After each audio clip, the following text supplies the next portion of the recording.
I walked in 3 hours early and found his hands on her zipper. He nearly screamed when he saw me standing in the doorway. Most wives would have thrown a vase or collapsed in tears, but I felt nothing but a cold, sharp clarity. I did not yell. I simply pulled out my phone and hit record. He thought this was just a mistake, but I was about to teach him a very expensive lesson in consequences. My name is Lauren Hartley. I am 32 years old, and for the last 5 years, I have made a comfortable living as a compliance officer at Westline Analytics in downtown Denver. My job is essentially professional paranoia. I stare at spreadsheets and data flows until I find the one jagged edge that does not fit, the single discrepancy that suggests someone is lying, stealing, or cutting corners. I am paid to notice the things other people ignore. That is the irony that kept me awake for weeks afterward. I can spot a frantic attempt to hide a $10,000 deficit in a quarterly report from a mile away, but I could not see the crater opening up in the middle of my own living room. To the outside world, my husband Ethan and I were the definition of stable. Ethan is 35, a man who wears expensive slim-fit shirts and works as the marketing director for a high-tech medical startup called PulsePath Systems. We were the friends you invited to dinner when you wanted good conversation and zero drama. We lived in a quiet, leafy cul-de-sac in Aurora, in a 2-story house with a 2-car garage and a front porch that always looked ready for a catalog shoot. We had the requisite golden retriever named Maple who greeted us with unconditional love. We ordered artisan pizza on Friday nights, and we spent our weekends hiking crowded trails near Boulder or wandering aimlessly through Target, buying throw pillows we did not need. We were painfully, beautifully average. We were safe. Or, at least, I thought we were. The shift was subtle at first, like a slow leak in a tire. Over the last 3 months, Ethan had become married to his job. He came home later and later, smelling of stale office air and exhaustion, always with the same rehearsed apology. "Babe, I am so sorry," he would say, loosening his tie with a heavy sigh. "The investors are breathing down our necks. I had to stay for the strategy session. I noticed that his phone, once tossed carelessly onto the sofa cushions, began to live a permanent life face down on the kitchen island. Notifications were silenced. The screen never lit up. In my line of work, hiding data is the first sign of guilt. My gut tightened every time I saw that black rectangle pressing against the quartz countertop. But I did the one thing a compliance officer should never do. I rationalized the data. I told myself that startups were brutal, that they were burning through cash to reach their Series B funding, and that he was just trying to keep his head above water. I even tried to help him. I was the one who suggested he do something about his chronic back pain and stress. That was how Mara Lewis entered our lives. She was a Pilates instructor at a high-end studio downtown, a place that smelled of eucalyptus and money. Her name sounded harmless on the invoice. I was the devoted wife who researched the studio, rearranged my own work schedule to drive him to his first session, and even set up the direct deposit for her fees from our joint account. I told myself I was investing in his health. I remember patting his shoulder before he walked into that studio for the first time. "You go get fixed up," I told him. "I just want you to feel better." God! I was naive. It all came to a head on a Tuesday afternoon. I had driven into the city for a high-stakes meeting at Westline headquarters. We were reviewing a massive new compliance project regarding patient data security, a project that ironically touched on the same regulations Ethan's company had to follow. I felt sharp, professional, and in control. Before I left the house that morning, I had stopped in the hallway to check my reflection in the long mirror. I adjusted my blazer, smoothed my hair, and smiled at the woman staring back at me. She looked calm. She looked like she had everything handled. "You have got this," I whispered to myself. I had no idea that was the last time I would ever see that version of Lauren Hartley. I had no idea that by the time the sun went down, I would look at that peaceful face in the mirror and want to scream at her for being so blind. I walked out the door, climbed into my car, and drove toward the city, completely unaware that I was driving straight toward the end of my life as I knew it. The afternoon started with a stroke of luck that felt almost suspicious. My 2 o'clock strategic review at Westline was abruptly scrubbed because our chief legal officer had to catch an emergency flight to New York to put out a fire with a regulator. For the first time in 6 months, I was free before sunset. I felt a little thrill of illicit joy as I packed my bag. It was a rare Tuesday gift. I pulled my phone out in the elevator and typed a quick message to Ethan. Got out early, be there by 3. I added a smiley face, just to be cute. I watched the screen. The read receipt appeared instantly, but the little dancing dots that usually signified his rapid-fire reply never showed up. That was the first prick of irritation. Ethan was the type of man who replied to texts while driving, while eating, even while in the bathroom. Silence was not his language. The drive back to Aurora was autopilot until I turned onto our street. My stomach dropped, a physical sensation like missing a step on a staircase. When I saw it, Ethan's charcoal gray Tesla was sitting in the driveway. It looked aggressive and out of place in the middle of the afternoon. He had told me specifically, looking me right in the eye over coffee that morning, that he had a client presentation that would run until at least 7. I parked my car and walked to the front door, my keys jingling too loudly in the quiet afternoon air. Inside, the house was silent, but it felt occupied. The air was different. I walked into the kitchen and froze. There were 2 wine glasses sitting in the stainless steel sink, red sediment drying at the bottom. We had not kept wine in the house for nearly a month because Ethan was strictly cutting calories for his summer shred. Then I heard it. A laugh drifted down from the second floor. It was not the boisterous laugh of his sister or the cackle of my best friend. It was light, breathy, and manufactured. I recognized it immediately. It was the same laugh I had heard in the background of his FaceTime calls when he was checking in from the studio. It was the Pilates laugh. I moved toward the stairs. My body went cold, but my mind sharpened into a terrifying focus.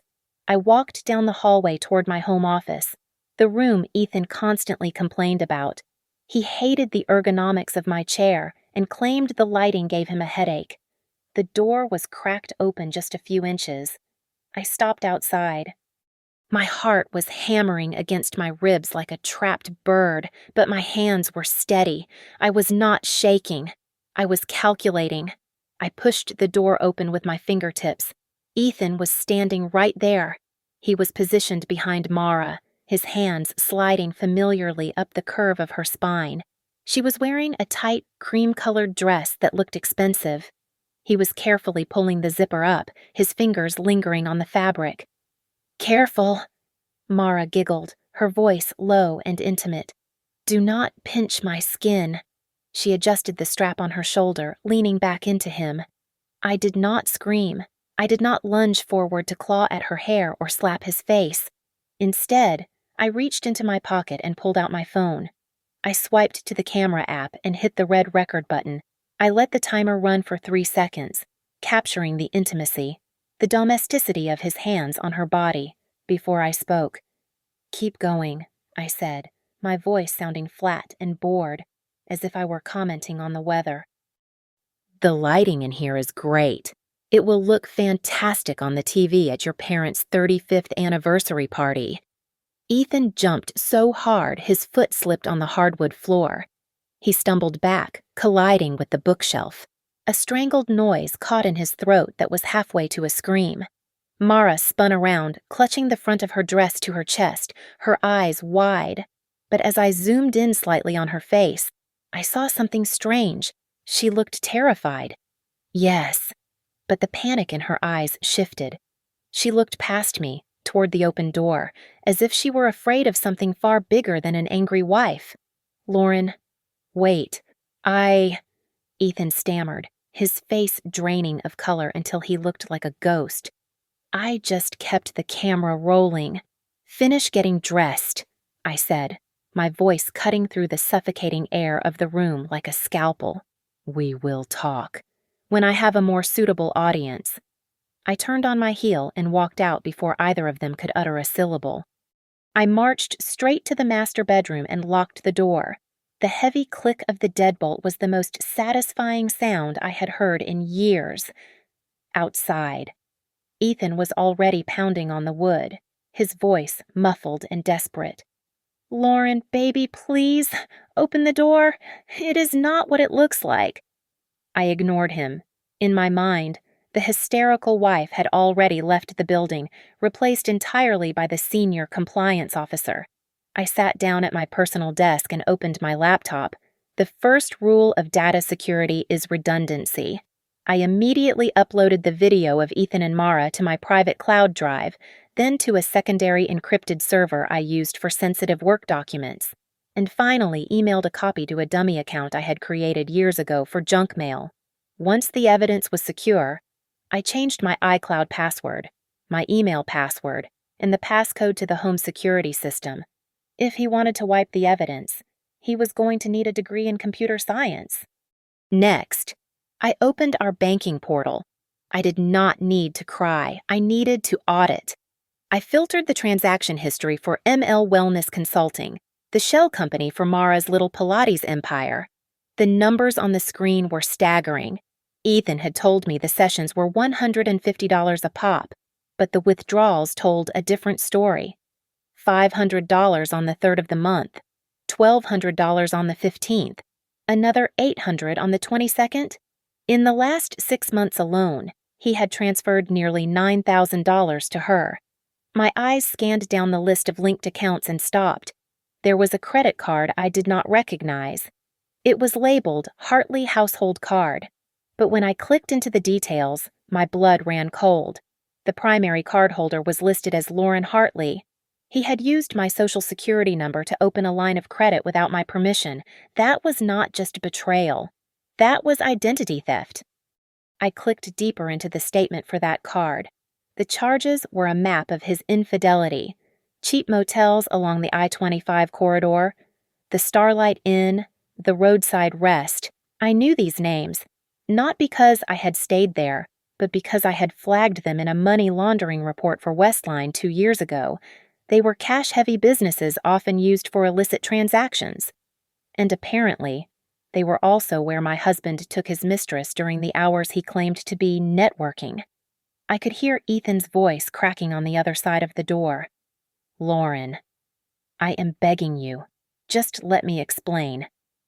I tuned him out and remotely accessed the family laptop downstairs, the one Ethan often used when he was too lazy to get his work computer. He had forgotten to turn off Chrome syncing. I pulled up the history.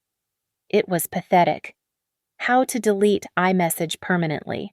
Do not disturb mode exceptions. Should I tell my girlfriend about secret investment money, girlfriend? The word made my lip curl, but the search about investment money triggered my professional instincts. I navigated to the system folders. Ethan was messy with his digital filing.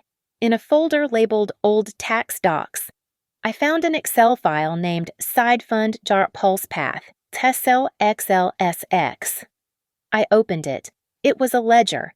It showed payments coming in from 3 small medical startups, labeled as marketing consulting fees, but they were being routed to a private account I had never seen before.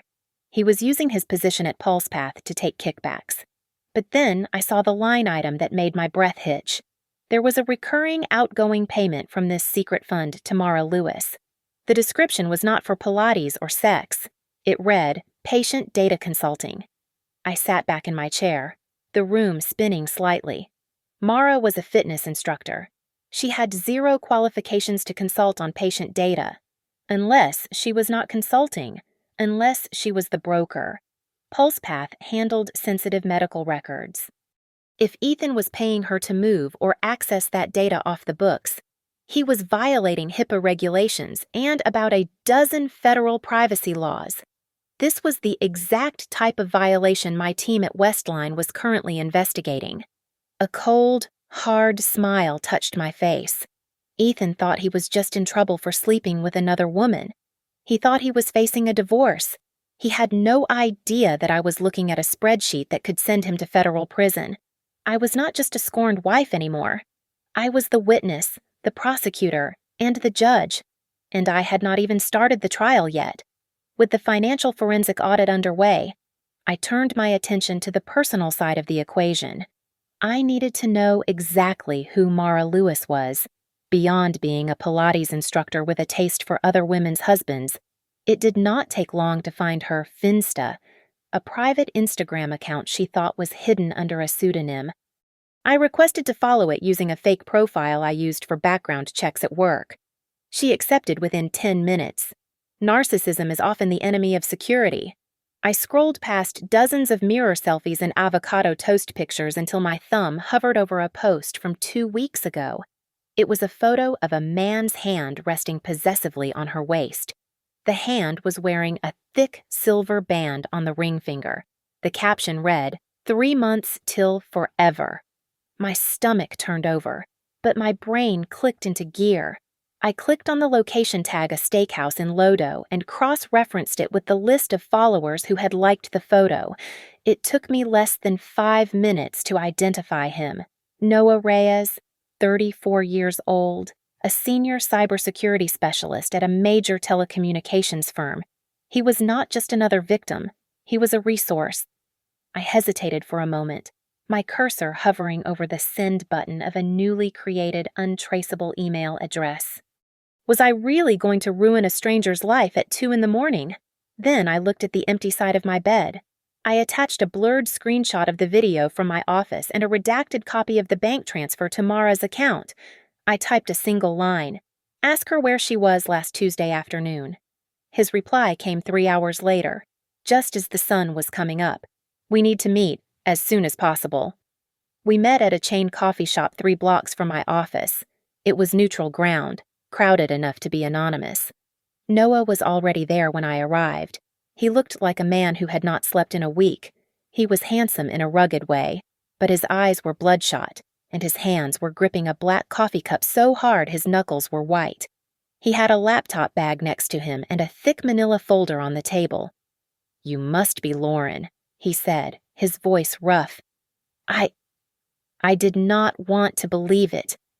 "But the bank account number in your screenshot matches the one we opened for our wedding fund." I sat down, placing my own folder on the table. "I am sorry.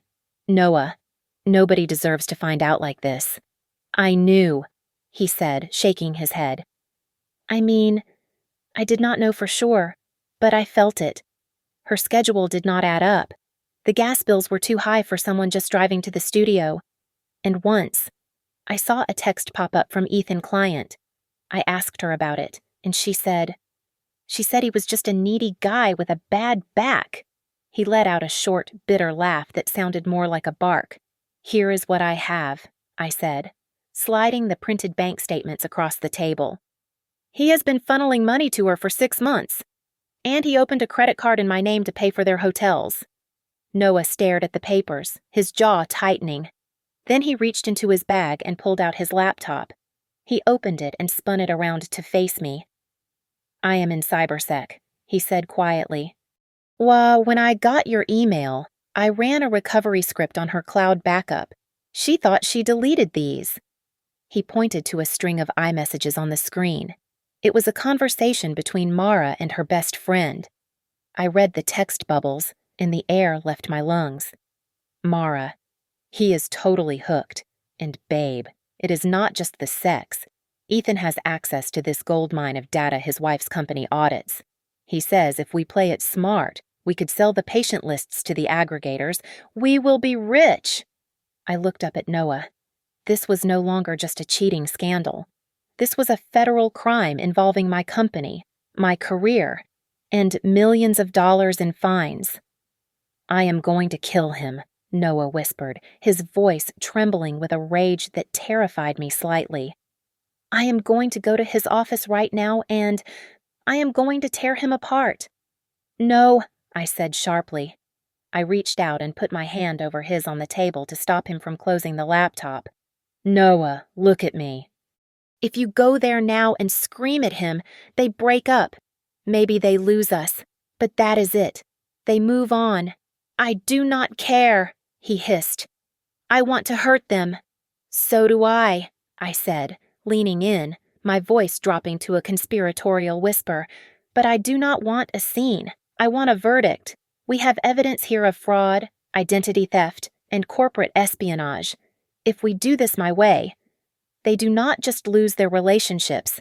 They lose their money. They lose their careers. They lose their freedom. Noah looked at me. The red haze in his eyes seemed to clear, replaced by a cold, calculating glint that matched my own. He was a security expert. I was a compliance officer. We were literally built to catch people like Ethan and Mara. "What do you need me to do?" he asked. "You handle the tech," I said, tapping his laptop. "Trace the accounts. Find out where they are storing that stolen data. I will handle the legal side and the timeline. We are going to build a case so tight they will not even be able to breathe without us knowing." Noah nodded slowly. He took a sip of his cold coffee. "Okay, let us burn them down." I sat across from Angela Brooks in a corner office that smelled of old leather and expensive decisions. Angela was 45, a partner at Brooks & Calder, and had a reputation in Denver for cleaning up the messy, high-asset divorces of the corporate elite. She was not a handholder. She was a shark in a silk blouse. "You have him on adultery, obviously," Angela said, tapping a manicured fingernail on the stack of bank statements I had printed. "But this is the leverage." She pointed to the credit card statement opened under my Social Security number. "Identity theft is a felony, Lauren. Using your credit to fund his affair is fraud. And if this patient data angle you mentioned is real, we are not just talking about alimony. We are talking about him leaving the marriage in handcuffs." "I do not want him arrested yet," I said, my voice steady. "I want him destroyed, completely." Angela smiled, a sharp, predatory expression. "Then we play the long game. Do not serve him papers yet. We need to sever your financial ties surgically before we cut the cord. Open a separate account today. Divert your direct deposit. Freeze your credit. We need to secure the house. You paid 70% of the down payment, correct?" "Yes," I confirmed. "From an inheritance." "Good. We can trace that. It is separate property commingled, but we can argue for unequal distribution based on financial misconduct. In the meantime, you need to be an actress. Let him think he is winning." That afternoon, I initiated the second front of the war. I used a burner phone to call an anonymous whistleblower hotline for the pharmaceutical company PulsePath was currently auditing. I did not give them my name or Ethan's.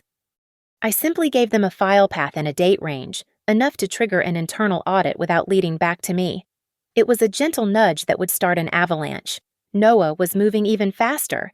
He texted me later that day. "Got it." He had found a data dump on a secondary server at PulsePath. It was an unsecured folder containing unencrypted patient records names, addresses, medical histories. It was the digital equivalent of leaving a bank vault open on the sidewalk. Because Mara had used her personal laptop to access the shared drive Ethan had set up for her consulting, and because Noah had legal access to that laptop as her fiancé, we were walking a very thin but legal line. We were not hacking. We were discovering evidence left in plain sight within our own households. "He is reckless," Noah told me over the phone. "He thinks because he is a director. It will not audit his private folders. He is wrong." While Noah and I were sharpening our knives, Ethan began his performance. He came home that evening with a bouquet of overpriced roses and a look of practiced contrition. "Lauren," he said, his voice dropping to that soft register he used when he wanted something. I booked us a table at Garden Grace for Friday, and I found a marriage counselor. I want to reset. I want to fix this. Please, just give me a chance."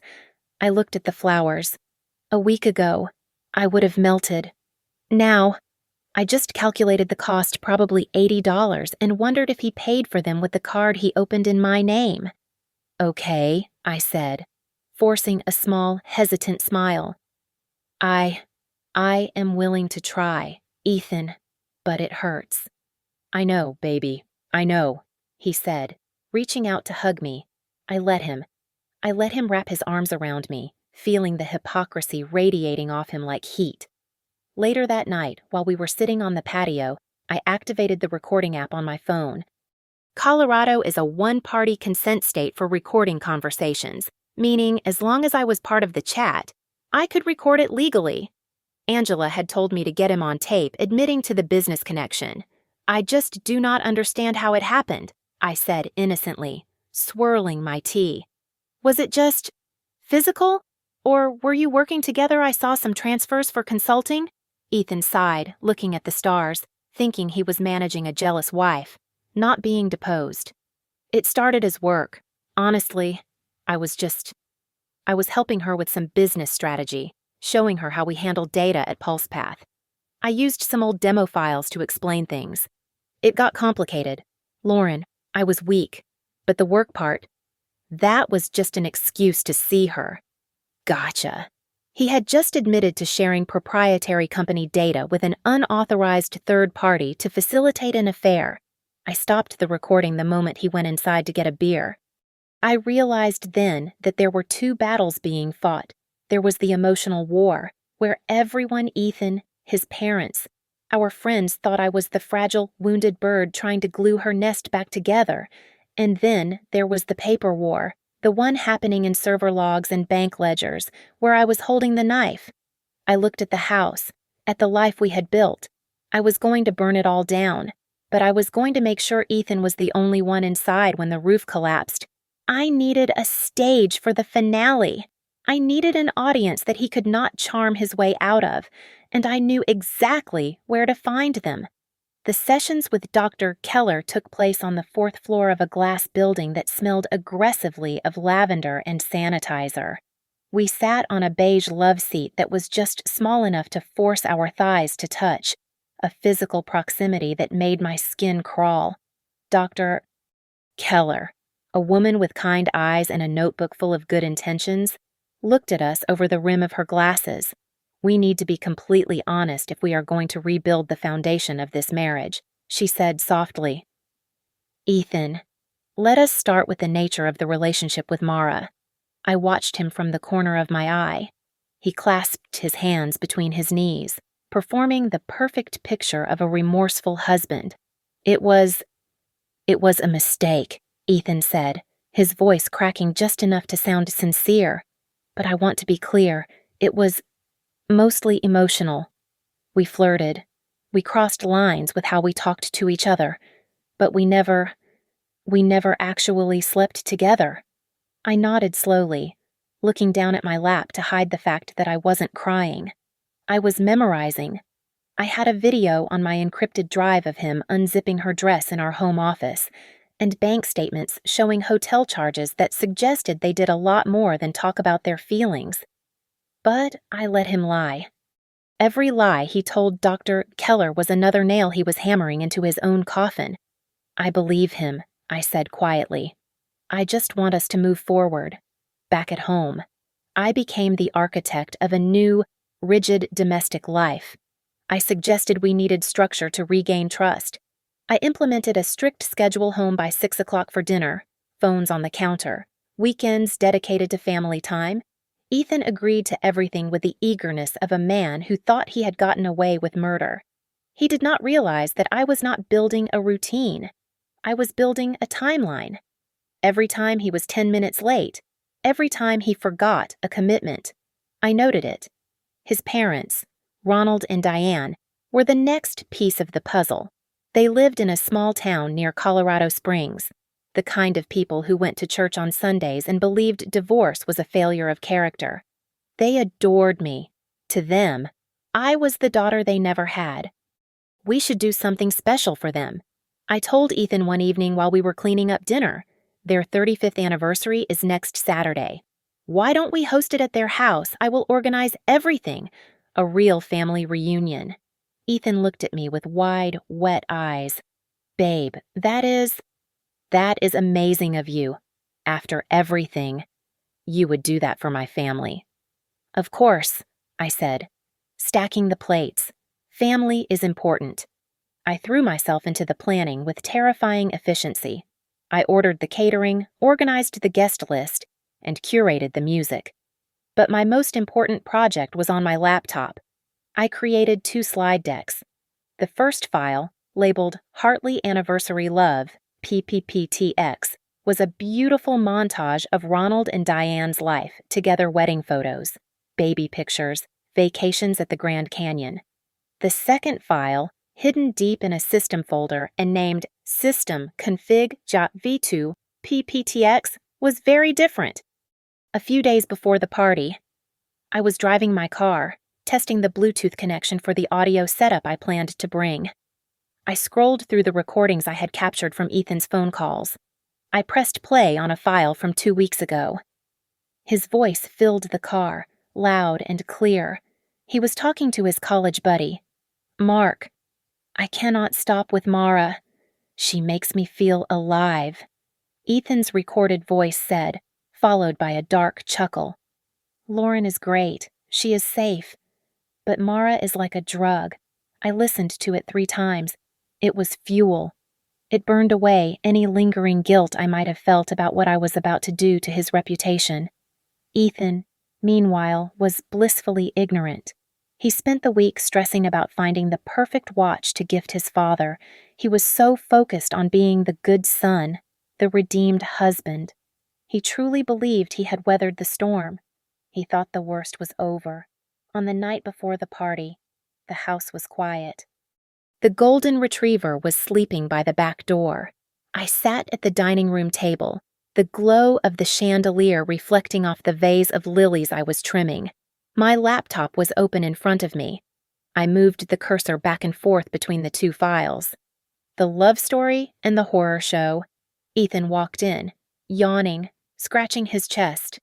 Coming up to bed soon. Honey, you have been working on that slideshow for hours. Almost done, I said, not looking up. I just want to make sure the transition effects are perfect. I want your parents to be surprised. They are going to love it, he said, kissing the top of my head before walking up the stairs. I waited until I heard his footsteps fade. Then I looked at the screen, my finger hovering over the trackpad. I switched to the second file, checking the first slide. It was a high-resolution screenshot of the text message where he called his wife safe and his mistress a gold mine. Oh, they will be surprised.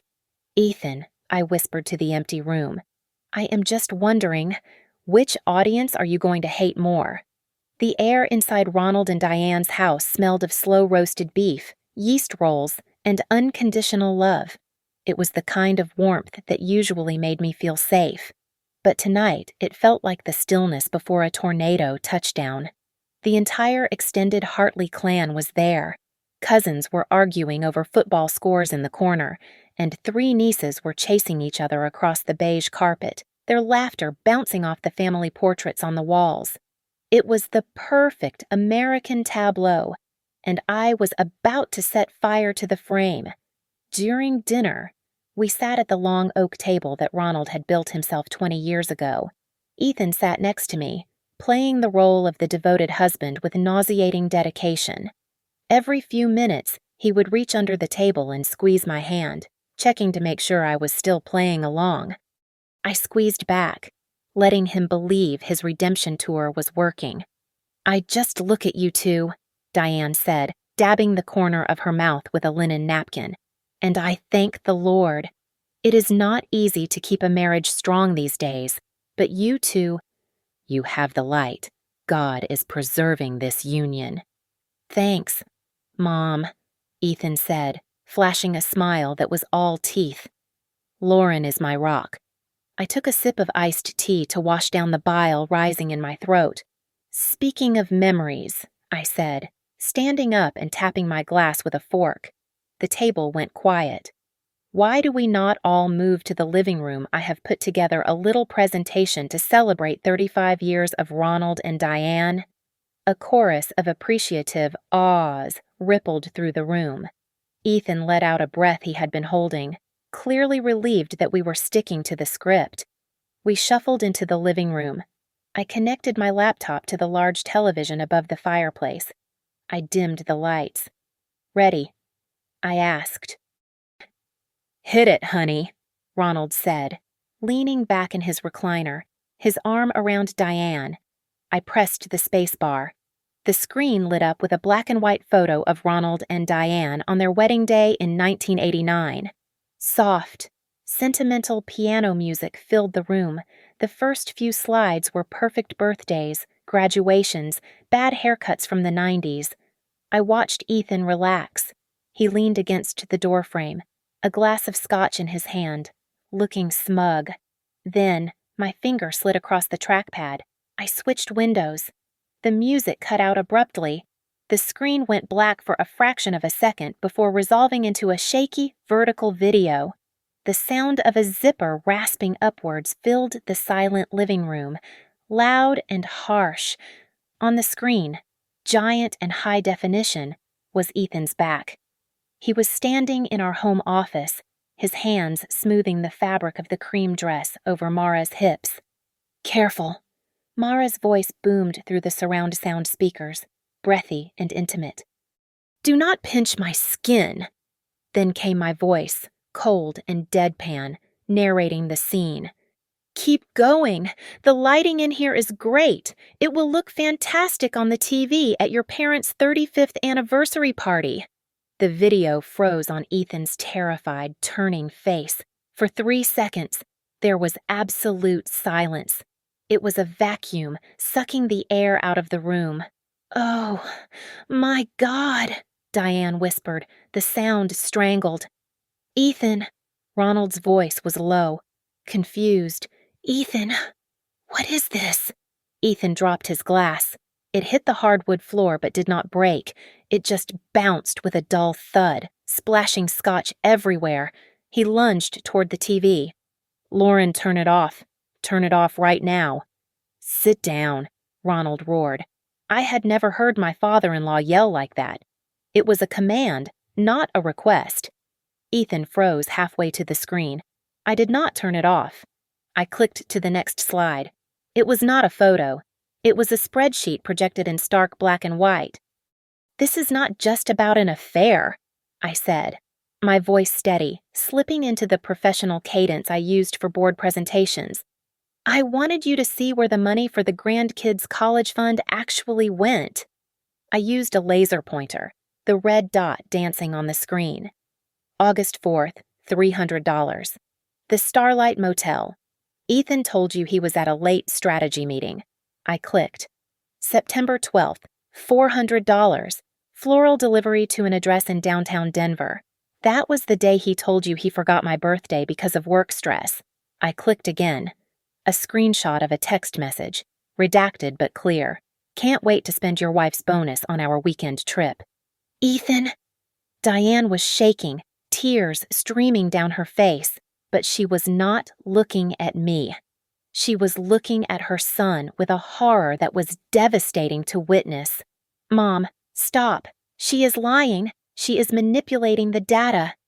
Ethan stammered, backing away as his cousins and siblings stared at him like he was a stranger. "It is out of context." "The bank statements are certified," I said simply. "And the credit card you opened in my name to pay for her hotel rooms, that is fraud. Ethan, not context." Ronald stood up. He walked over to his son. Ronald was 3 inches shorter than Ethan, but in that moment, he looked 10 feet tall. "You used Lauren's name?"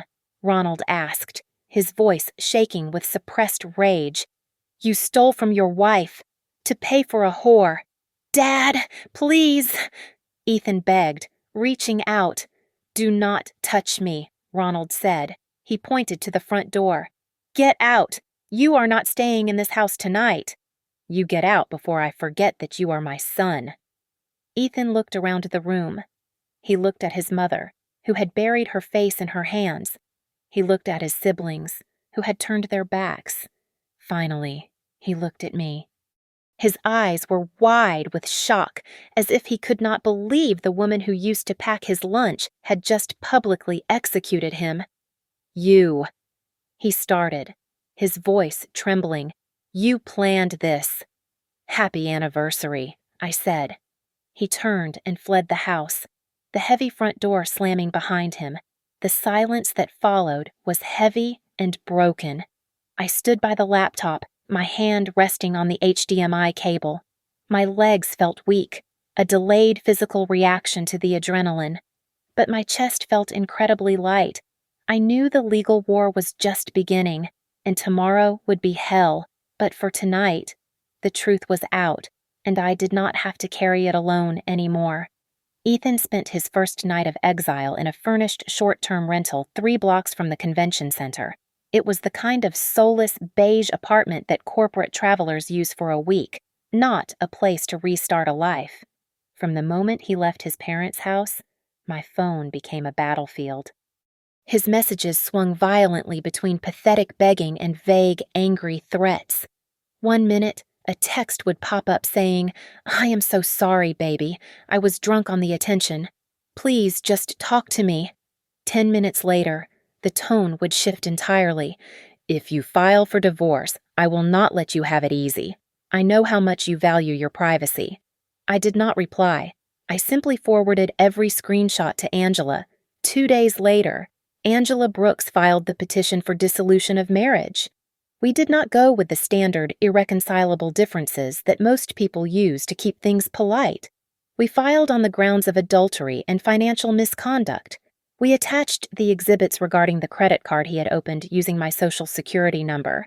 Angela's strategy was aggressive. We asked for exclusive use of the marital home, a freeze on joint assets, and a disproportionate share of the equity to repay the funds he had siphoned off to Mara. Ethan's reaction was to hire a lawyer named Greg, a man whose billboards I had seen near the highway exit.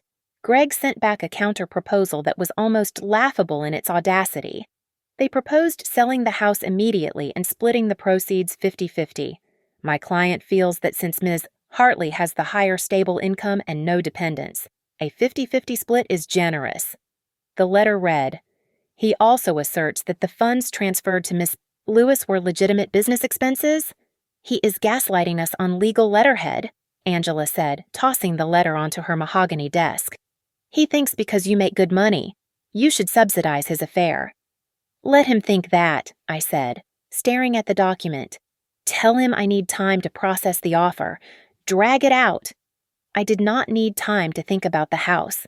I needed time for the other shoe to drop.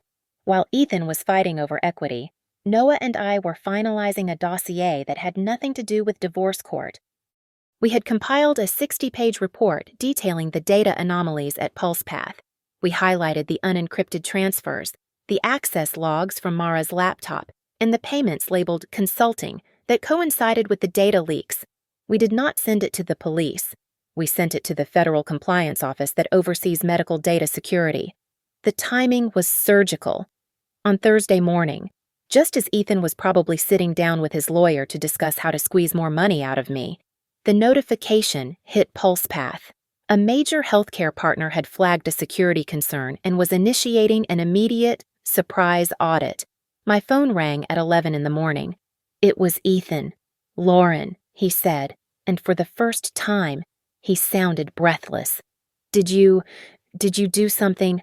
"I am at work, Ethan," I said, my voice cool and detached. "I am preparing discovery documents for the divorce." "Why?" "We just got hit with a Priority 1 audit notification," he said, his voice rising in panic. "They are asking for server logs. Lauren, they are asking for vendor lists. If they look at the consulting payments." "That sounds like a work problem," I said. "I have to go. Angela needs me to sign an affidavit about the credit card fraud." "Wait," he shouted. "Lauren, if this goes sideways, I could lose my job. I could be barred from the industry. You have to tell me if you tipped them off." "I am hanging up now," I said, and I pressed the red button. I sat in my office at Westline, surrounded by my own compliance reports. The industry is small in Denver. I knew that within 48 hours. The rumors about PulsePath would start circulating. I had to walk a razor's edge. I remained the consummate professional, focusing on my own projects, giving no indication that I was the one pulling the loose thread that was about to unravel my husband's company. Angela had given me specific advice regarding the data breach. "This is your ace in the hole," she had told me. But you never ever threaten him with it directly. If you say, "Give me the house or I report you to the feds," that is extortion. You go to jail. But if the investigation just happens to occur and he loses his job and his leverage, well, that is just karma working its magic. Ethan thought he was fighting a divorce case. He thought we were arguing over who got the espresso machine and the Tesla. He did not realize he was standing on a trap door. That evening, I drove past the PulsePath building on my way home. It was nearly 8 o'clock, but the lights on the 4th floor were blazing. I pulled my car over to the curb, keeping the engine running. Through the floor-to-ceiling glass windows of the lobby, I saw him. Ethan was standing near the reception desk, a phone pressed to his ear, his free hand raking through his hair in a gesture of absolute desperation. He looked small. He looked like a man who was just realizing that the walls were not just closing in, they were made of glass, and everyone was watching. "The wheel is turning, Ethan," I whispered to the windshield. I put the car in drive and headed home to the house that was about to be 100% mine. Desperation makes amateur tacticians make fatal mistakes. Ethan, cornered and panicking, listened to his lawyer's worst advice yet. He decided to drag my career into the mud with him. On a Tuesday morning, I received a calendar invite from Westline's Human Resources Department with the subject line Urgent Compliance Inquiry. Ethan had submitted a formal statement claiming that during our marriage, I had casually shared sensitive insider information about Westline's clients during our arguments. He was trying to paint me as a loose cannon, hoping that if I lost my job, I would lose my leverage in court.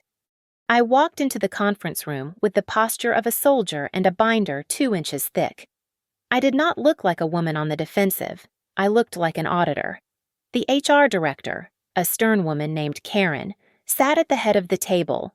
"Lauren, these are serious allegations," Karen said, sliding a copy of Ethan's statement across the mahogany table. "Mr. Hartley claims you disclosed the audit schedules for PulsePath systems prior to official release. I have prepared a log of every conversation I have ever had regarding PulsePath," I said, placing my folder on the table. "I communicate strictly via encrypted company email. I do not take work home. However, I believe the source of the leak is not internal." Karen nodded to the door. "We have brought in an external digital forensic expert from our partner firm to verify the data trail. Please come in." The door opened and Noah Reyes walked in.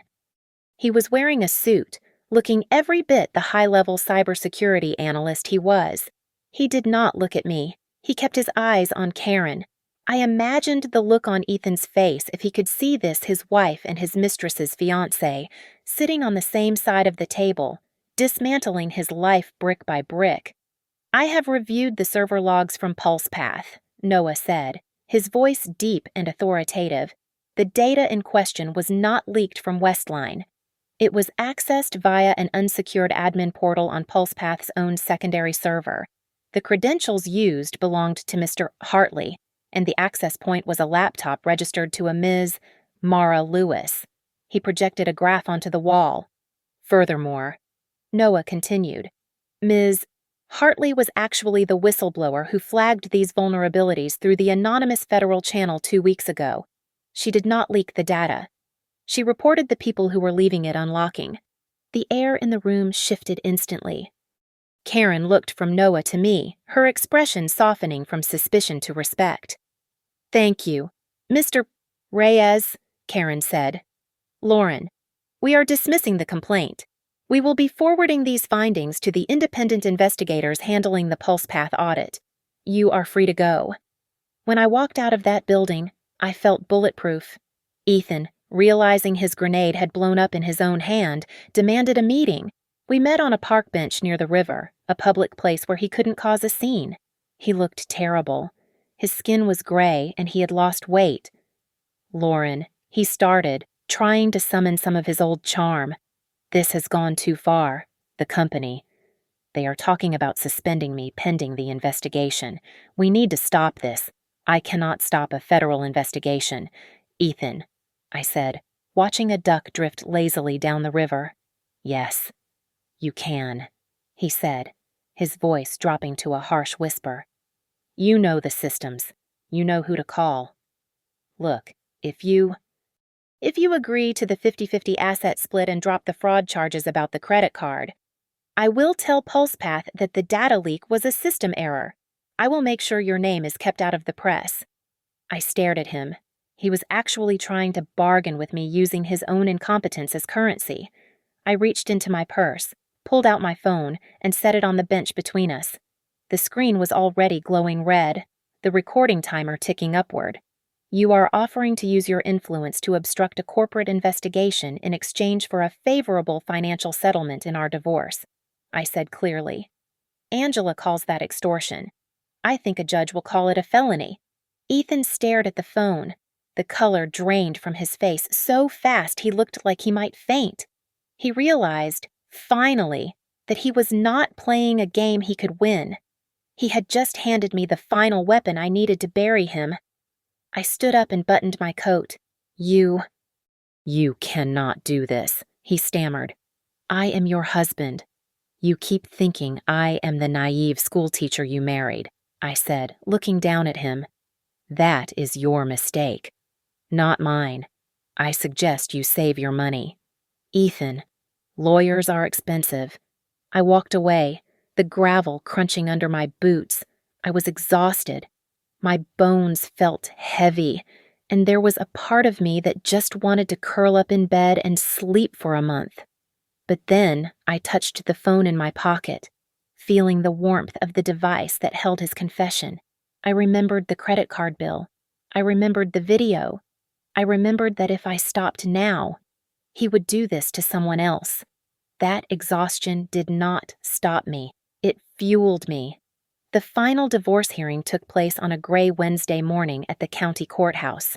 The room smelled of floor wax and anxious people. Ethan arrived wearing his lucky navy suit, the one he had worn to his interview at PulsePath, but it hung loosely on his frame now. He sat next to his lawyer, Greg, looking tired but still holding on to a flicker of arrogance. I could tell what he was thinking. He thought that this was just a negotiation. He thought he would walk away with half the assets and perhaps a bruised ego, but nothing he could not rebuild. He was wrong. Angela Brooks did not waste time with theatrics. She stood up and laid out the financial autopsy of our marriage. She walked the judge through the unauthorized credit card, the $45,000 siphoned from our joint savings, and the hotel bills that lined up perfectly with his so-called business trips. Your Honor, Angela said, her voice cutting through the room like a bell. Mr. Hartley did not just cheat. He financed his infidelity by stealing his wife's identity and credit rating. The judge, a stern man with thick glasses, furrowed his brow as he looked at the stack of bank statements. Ethan shifted in his seat, whispering something frantic to Greg. Then came the first surprise. Angela produced a sealed letter from the federal prosecutor's office. We have received confirmation that Mr. Hartley is currently a person of interest in an active federal investigation regarding the mishandling of protected health information. Angela stated, given the potential for significant criminal restitution and asset forfeiture, we ask the court to protect Ms. Hartley's innocent spouse status by severing all financial ties immediately. The judge looked at the letter, then at Ethan. The dynamic in the room shifted instantly. The court was no longer looking at a husband in a bad breakup. They were looking at a liability. But we were not done. Noah was called to the stand as a witness regarding the financial timeline. He sat down, looking calm and dangerous. He submitted a printed email thread into evidence. This is an email sent from Mr. Hartley to Ms. Lewis, Noah said. In it, he explicitly states, do not worry about the audit. My wife works at Westline, so I know exactly which data sectors they ignore. We can use the loophole to move the files. Ethan stood up, knocking his chair back. That is a lie, she taught me. Lauren showed me the loopholes. She is the one who told me how to bypass the system. Angela did not even look up. She simply pulled a piece of paper from her binder. Your Honor, this is a signed affidavit from 3 years ago. Ms. Hartley requires all family members to sign a conflict of interest agreement stating they have received no insider information. Mr. Hartley signed this, acknowledging he understood the boundaries. He is now admitting to exploiting his wife's ethical adherence for profit. The judge had heard enough. He banged his gavel, a sound that felt like a door slamming shut on Ethan's future. The court finds in favor of the petitioner. The judge ruled. Ms. Hartley is awarded full ownership of the marital home in Aurora and 100% of the remaining savings. Mr. Hartley will assume full responsibility for the debt on the fraudulent credit card and all legal fees.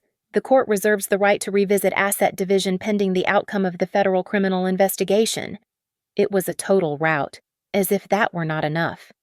I learned later that Noah's own legal battle had concluded that morning. Mara's lawyer had advised her to settle the civil suit Noah brought against her for misappropriation of funds.